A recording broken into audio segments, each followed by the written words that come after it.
una protesta, se invade el derecho de otro ciudadano. Entonces, eso está mal porque el derecho de una persona termina donde comienza el derecho de otra persona.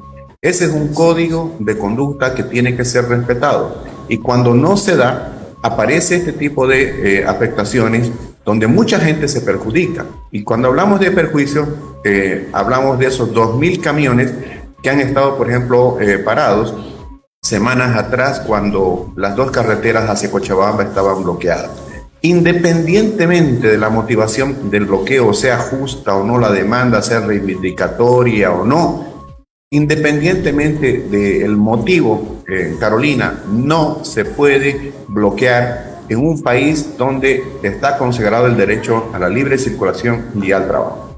Dicho esto, debo informar que por instrucción del directorio del Instituto Boliviano de Comercio Exterior, que en su seno aglutina a entidades representativas del sector agropecuario, forestal, maderero, de industria, comercio, servicios, turismo, el sector de despachantes, aduanas, de exportaciones e importaciones, habida cuenta de la preocupación generalizada del sector productivo, de comercio y de servicio, llevamos adelante un sondeo digital que lo realizamos entre el día 7 y el 11 de septiembre. En la víspera hemos entregado el resultado de respuestas de 1.021 personas. ¿Y qué es lo que nos ha dicho la sociedad civil expresándose en relación a aquello?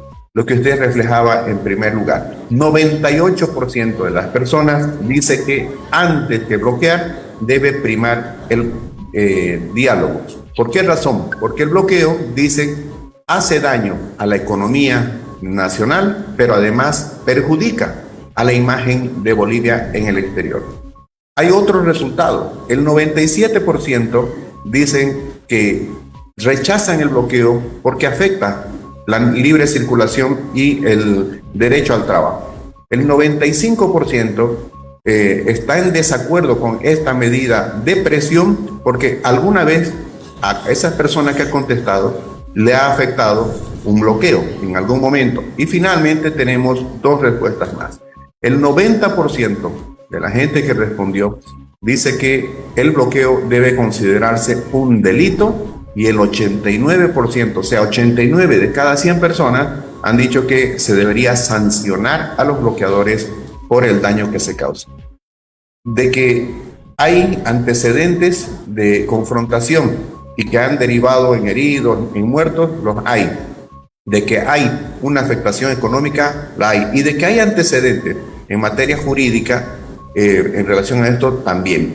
Voy a poner un ejemplo. Cuando se produce el delito del abigear, que consiste en robar ganado y sacrificarlo, la ley pena con 2 años de cárcel a la persona que incurre en ese delito. Y la pregunta es, ¿cuál es la diferencia de que muera una vaca o un cerdo o pollitos en los caminos por el exceso de calor con que se tenga que sacrificar a un animal que ha sido robado? Entonces, creemos que las normas existen las instituciones y la sociedad civil se está pronunciando en este sentido. Cuidado que por la permisividad, por la tolerancia y sobre todo por permitir estos excesos, donde las reivindicaciones, hasta caprichos en muchos casos se están imponiendo por la razón de la fuerza y no por la fuerza de la razón, lleve a la sociedad civil, en ausencia de acciones desde la autoridad, a tomar medidas por su cuenta, ¿no? Sí, don Gary, dado este alto porcentaje que ha votado su sondeo, ¿cuál, bajo sus conocimientos, debería ser, bajo lo que esté contemplada esta norma de sanciones en contra de los bloqueadores? Y si ha habido también luego de este anuncio por parte del IPSE, si ha habido algún acercamiento por parte de los parlamentarios para trabajar en un proyecto de ley. Bueno, nosotros como institución técnica lo que hemos hecho es aportar con esta información, habida cuenta de que necesitamos sensibilizar tanto a las autoridades como a la propia población. Creemos de que esta información es pública, todos los medios absolutamente en el país la han reflejado, quienes quieran pueden avanzar en una encuesta para profundizar más, pero yo creo que lo que corresponde hacer son dos cosas. Uno, por parte de las autoridades, mandar señales de que esto no puede seguir dándose, porque si no, ¿para qué tenemos leyes y para qué tenemos entidades que están llamadas a respetar y hacer respetar las normas? Y la segunda cosa que hay que hacer es una concienciación ciudadana con la advertencia de la aplicación de la ley, porque esto funciona así, Carolina. En una familia, supongamos que hay una familia donde existen 9 hermanos. Cada uno de los hermanos es distinto el uno al otro. Alguien tendrá una posibilidad más que la otra, el otro tendrá una profesión, alguno tendrá una inclinación hacia el arte, etcétera, pero la familia está formada por diversos, 9 hermanos. ¿Qué pasa si un hermano el día de mañana quiere hacer algo que contradiga el derecho de otro hermano? O que tenga una diferencia y la consecuencia de esto para imponerse sea que lo bloquee o que le agreda. Alguien tiene que poner coto a eso. Y ese es el padre de familia o la madre de familia. Bueno, en una sociedad civil pasa exactamente lo mismo. Somos 12 millones de bolivianos que tenemos derechos y tenemos obligaciones que respetar. Y si la autoridad, si las instituciones no van a hacer su trabajo, los bolivianos vamos a terminar confrontándonos, enfrentándonos. Voy a terminar con esto. Fíjese de que en un bloqueo no hay pues millones de bolivianos.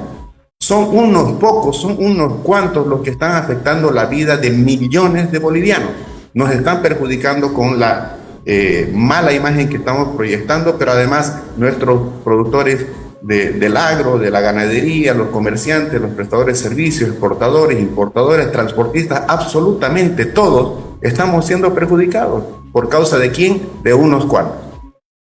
Bien, don Gary, entonces usted considera, dado este buen ejemplo que usted nos ha dado de la familia, ¿considera que el gobierno nacional estaría faltando la capacidad de poder controlar a estos 9 hermanos? Yo veía ayer, por ejemplo, en Buenavista cómo avanzaba una maquinaria pesada y echaba arena y contaba cuánta gente había ahí. Eran un puñado de personas. Y un puñado de personas va a detener a todo un departamento, Santa Cruz exportador o también Cochabamba productora, que no puede hacer llegar sus productos hacia Santa Cruz o por Santa Cruz hacia el Beni. Sí, una vez más, por eso reitero, como institución técnica nosotros hemos colocado datos, hemos aportado una expresión desde la sociedad civil para la reflexión por una parte y para la acción por otra.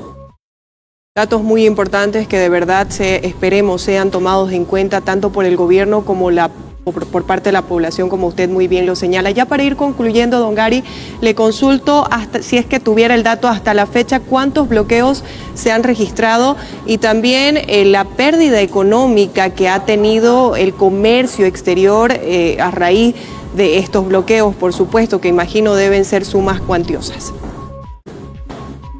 Un dato fehaciente y total de cuánto hemos perdido no tenemos. No hemos hecho ese dato, es muy difícil concretarlo, pero sí le voy a dar la magnitud de la afectación. En primer lugar, la unidad de comunicación de ICE hizo un recuento exhaustivo, pero exhaustivo. No sabemos que alguien haya hecho otro trabajo igual.